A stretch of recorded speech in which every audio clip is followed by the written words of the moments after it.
free, and enjoy more of what the world has to offer in this action one, because this is where most human beings screw the pooch. So a little one-person trampoline, very I screen shared it. Like, there's no excuse. Like, phone numbers are just out there. You just got to pick up the phone, smile, and dial. So,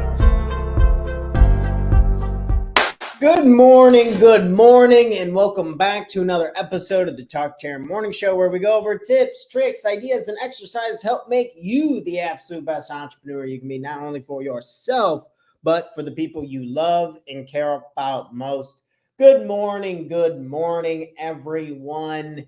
We have a fun Friday episode here loaded up for today, though, it might be a little...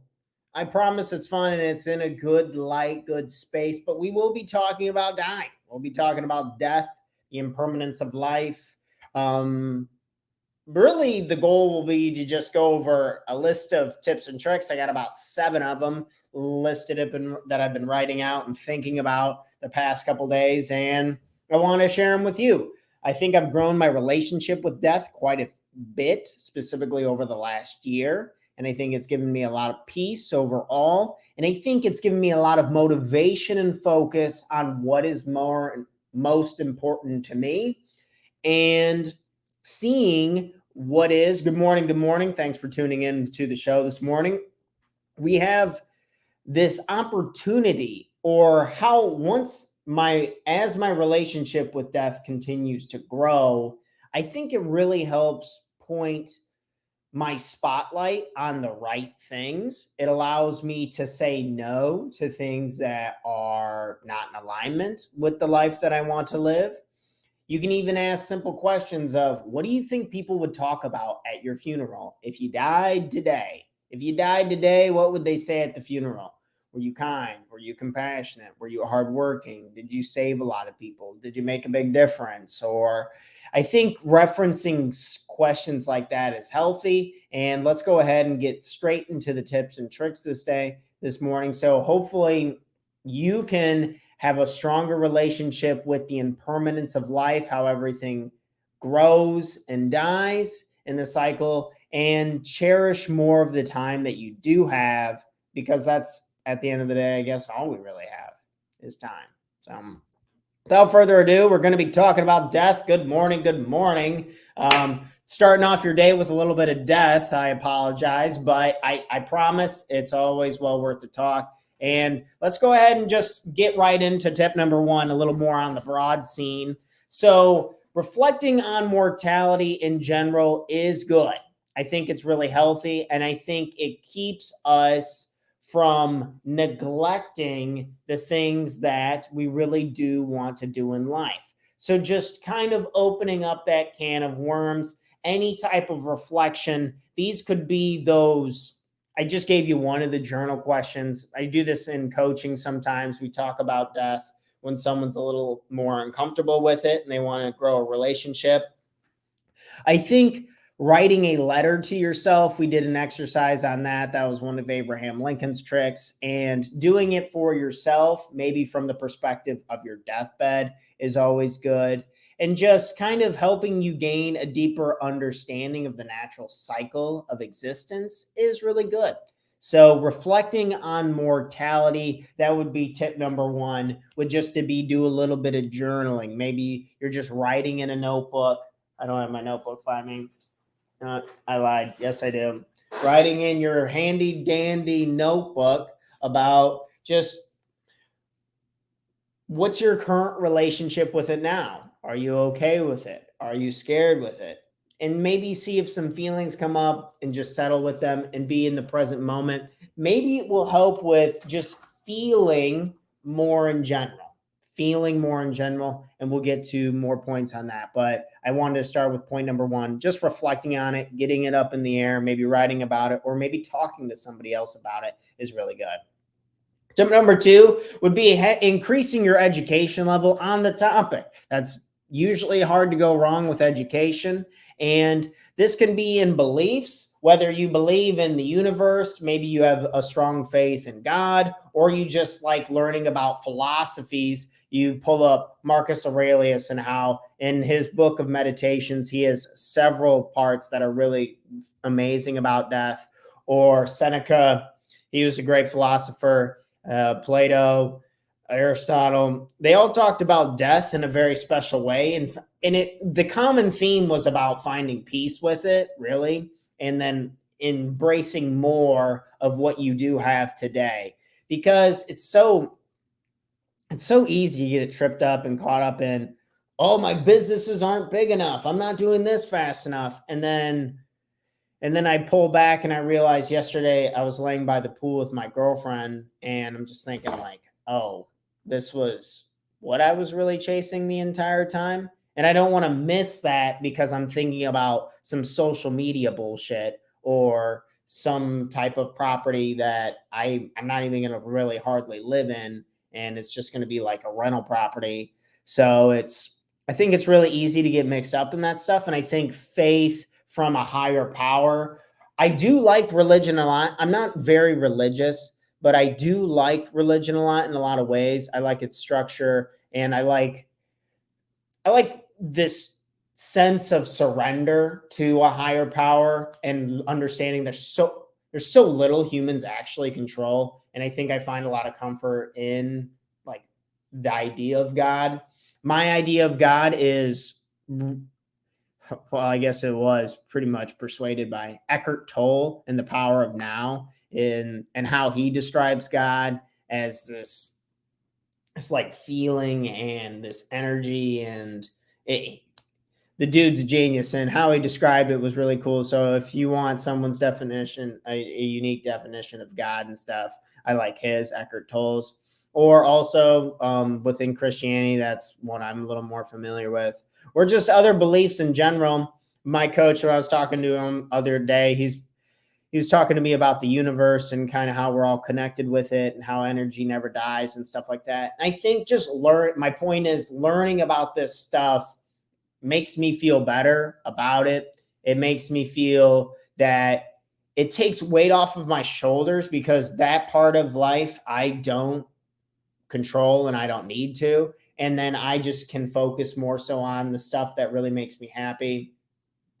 Been playing piano a lot lately and I was never into music as a kid growing up, but I've been getting into music a lot more lately. And I can see why people absolutely love it and how it's one of the greatest things ever. It really pulls you into the present moment and it sounds beautiful once you start not sucking so bad and it's pretty fun. So, but just educate yourself, pull up, look into beliefs, faith, and philosophies. That was my point there. Next one is expressing your feelings. Expressing your feelings. Are there feelings, are there emotions that you need to work through in order to get comfortable with death? I think it's very common for people to bottle stuff up for decades at a time. It's no wonder why everyone has a mid-life crisis. It's just after 20, 30 years, humans just can't hold on to shit anymore and then they got to explode. So I think when you have your feelings, when you have emotions in general, say if you're going through a breakup with a partner, or say if you lost a loved one, or say if you were injured or you have a disability or something like that, that can really screw up your emotional, or you're just stressed with life in general. I think expressing your feelings and continue to attach your life to all cycles of it, the life that you're living, but also attaching and identifying with the fact that you are going to die and how everything is impermanent, I think can encourage us to really feel the feelings that we have now and give them a true identity and a better understanding. What do I mean by all this? It would be when you have feelings and when you feel bad about something, really feel it. Peel it back like an onion, find it where it's at. Maybe you visualize a miniature version of yourself and you're giving yourself a hug and being with those emotions. If you're distraught from something that happened at work, with a relationship, with your parents, or something like that, I'm telling you, please feel that stuff and be with it. And don't be scared to cry. It's something that I'm getting more comfortable with. I think it took me like over a year and a half of weekly sessions working with my coach to actually get me to shed a tear and kind of get into that stuff. And it was holding me back in a lot of ways. And now I feel like free and uplifted. And I think my relationship with death as that continues to grow, I think it's encouraging for me to feel my emotions, because we are emotional creatures. Whether you like it or not, your emotions dictate the quality of your life. They're in the driver's seat, if you want to make that visual, and continue to be with your feelings, express your feelings. Maybe you're expressing them in a journal, or you're talking to somebody, you're talking to a coach, talk to Tanner, or something that just has some type of support system to kind of get out, or you need to just get by yourself and go cry a little bit and get the emotions out of you and kind of feel it and be with it and be a little more accepting and surrender to the feelings that you have. So on to the next one. This is the classic one, Impermanence. Oh, the Buddha. Thank you for teaching us with so many great things. We talked about a little bit on philosophies, and I think this deserved a little thing on its own. I think this resonated with me a little bit more, but just the whole idea that nothing is permanent. Like, you don't own anything. Like, you don't actually own the houses. The houses are its own entity and its own being and its own structure, its own energy force and stuff like that. We don't need to go too in the weeds on that. But don't worry so much about everything else, and really kind of understand the philosophy of impermanence with yourself. The fact that you get older, you age, and you go through these life cycles, and then eventually you get to the other side where you do pass away. I think just impermanence and remembering that this is a vital part of life is very, very helpful. And it's encouraging to know that everyone's on this timestamp of some sort. There are things that you can do to improve the quality of your impermanence, to make yourself more comfortable. If you are fit, if you are healthy, then your cycle of impermanence, I think, will go a lot more smoothly, versus if you're beat up, things aren't going great. So I think just embracing death and understanding the cycles of impermanence are very healthy to help us just be more motivated, have more energy and more focus towards what we need to do today. What do you want to focus on today? More importantly, what do you want to feel today? Do you want to feel joy? Do you want to be happy? It's not against the law to smile. Okay. We can all smile and have a good time. It's okay. That stuff translates into other people and can benefit their day. It's crazy to me. I run into one happy person and it totally changes my day. Maybe you can be that person to make somebody else's day. But in permanence, we all things grow and fade. We have more stuff on Mother Nature here in a second. But tip number 5, if maybe this matters to you, maybe this one doesn't matter so much to me, versus I just want to set, still not 100% on moving forward with like the children and family and how that looks and the timelines and stuff like that. We're young, we're trying to figure our lives out. But something within me does really believe, and I think it's important to me, is having some type of legacy for a son or a daughter, to have them have education paid for. I'm huge on education, trying to help support and pay for that kind of stuff. Just being able to give down guiding principles of some sort. I'm not going to, as a life coach, I'm sure you could imagine that I could be preachy or lecture too much to a kid. But I think just listening and letting them know that passing the legacy down and the principles, whether you get first or you're last, I still love you. You're doing good. I love you. And I'm here for you. I think that's rule number 1, just making sure that the kid or whatever person you're trying to support, just, you got to remind them that that you love them. I think it's easy to forget because sometimes we don't love ourselves. So we just assume that nobody else loves us, and that's really dangerous. So trying to pass the legacy on through that, some financial stuff, love stuff. And that's kind of where my legacy's at, versus I don't expect to be I'm not craving, like, I do want to have some books done by the time I'm in my 40s, my 50s, maybe possibly even run for a political position. If the political landscape changes, I think that'd be kind of fun. Maybe something a little more local. I think being a mayor in a town would be kind of cool. I don't know. That's a long, long way down the road. Anyway, legacy, just check in with it. Think about it. What will they be saying at your deathbed? What will they be saying at your funeral? What will people be saying for futures to come? How will your kids remember you? How will your friends remember you? I think having some sort of legacy I think getting too caught up in it and thinking you need to be a world leader and a changer and the most important thing ever to live, I think can be a little dangerous because you're embodying the ego a bit too much. But I think if your intentions on legacy are to just genuinely pass love. Good morning. Good morning. Thanks for tuning in to the show this morning. But legacy isn't it can be a special topic. I think with the right lens and the right perspective, legacy can be very powerful and it can motivate us to live a high quality of life before our day comes. On to the next point. Spend time in nature. Nothing gets us closer to death than I think nature. I used to think zoos were the most terrible thing ever. And then I went on some outdoor adventures with my brother out in the wild and stuff. And I was like, oh my God. And nature can be very brutal, very tough. And it's so easy to see the cycles of life and death in nature. And I think connecting with Mother Nature, the closer you can get to Mother Nature, I think the better you will feel. I have always felt this way. I really try to push it onto people. If you're feeling stressed, you're feeling sent out, go walk barefoot on some grass. Go on a hike in the woods. Go on an adventure outdoor. Do it safely. Maybe if you're not experienced, work with a guide or find something that suits your speed. But in general, I think most of us have the option to get out in nature in some capacity. Even in a lot of major cities, they have beautiful, like in Chicago, like Michigan, walking on the lake. That's pretty powerful geographical body of water. So anything that you can do to get closer to nature, I think is really helpful, can make us feel better. Or maybe this is just your sign this can be a healthy reminder that you haven't done in a while, and getting out into nature can be very helpful and make you feel really, really good. So spend time in nature to get closer to death, to have a better understanding, to know your beliefs and faiths.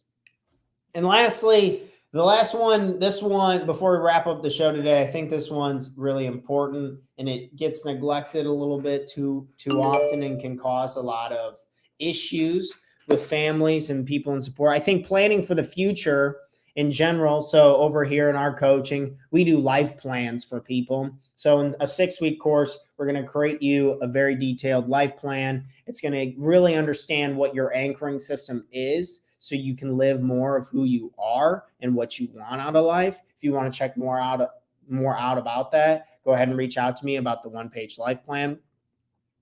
But planning for the future in general, I think just getting some goals down and having like a will down, I think can help. I think it can help get started on like understanding that we are getting closer to death than farther away. And this can save relationships. It's unfortunately, so one of my clients, and I've gotten permission to share these stories, and he was saying that unfortunately a relationship with his brother fell out because, so his brother wasn't the most responsible human being in the world, and he was very responsible. He graduated from college. He had a good job. He had a family. He was married. He had a kid. A lot of structure to his life, right? And very, very nice guy. Absolutely love that client. And his brother was a little bit more of a nomad, not very responsible. And the mom signed the house over to him specifically. And his brother was like, no, let's share it and let's split it.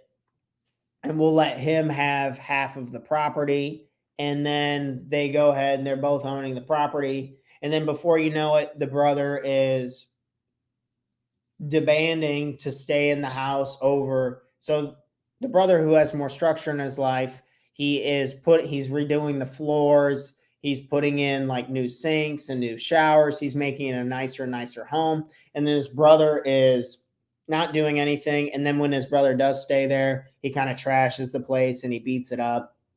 And eventually he's like, dude, you can't come here anymore. He's like, no. Our parents said that this is half of mine. I get to do whatever I want to this, yada, yada. And it's just a whole big mess. So I'm not big on sharing properties in particular when it comes to adolescence. I think doing some type of agreement, man, can be a little tricky of a situation, but that person's got to know that it's on them a little bit. You can't just go to a house and trash and expect to be welcome back, even if you own half of it, right? That's not fair, and that's not right. And I'm sure. I hope that man comes to a point to where he can learn more about that and how it's not in his favor to do that. But either way, I think just getting things out and getting the details written out so that person, like the guy likes to take his kid up there for July 4th, and those are great memories for him. And then you don't want your brother coming and getting wasted and stuff and kind of being in front of the kid that way. So having your details written out to avoid your children having fighting over small little details. I'm pretty blessed that I live in a situation where my two siblings are like really smart, intelligent people who kind of already know what they want and they're doing their own thing. So I'm not too worried about it. But still, you never know moving into the future. People change and things are different all the time, yada, yada. So I think what I'm talking about is planning for the future, I think can help grow a relationship with death and kind of acknowledge and then also take the burden off, kind of touching up on legacy and getting closer to people. I think it can just make it easier on the next generation as well. Just a thought on death that I wanted to add in there that I thought was pretty interesting was a story from one of my clients. But okay, so we talked about death this morning. Good morning to everyone. I hope you have a good day and take this in a positive light, a positive lens. Talking about death is good and it is healthy. So these were quickly the tips that we talked about for embracing and accepting death. Just reflect on it in general, maybe start some journaling, educate yourself on what beliefs, faiths, or philosophies that you have about death. Express your feelings. Don't be scared to cry. Be with your emotions. Impermanence, everything dies along the way. Legacy, what do you want to leave behind? Spend time in nature. You can't go wrong with Mother Nature. You can get hurt and be scary. Be careful out there, plan appropriately. But spending time in nature is good. And then plan for the future, set your family up for success, set your mind at ease as you're going on this next stage of life because you're paying the ultimate price. You're giving up the ultimate gift. You're giving up what everybody truly wants at the end of the day, and it's to be alive, and it's to be embraced. I don't know what this human experience is.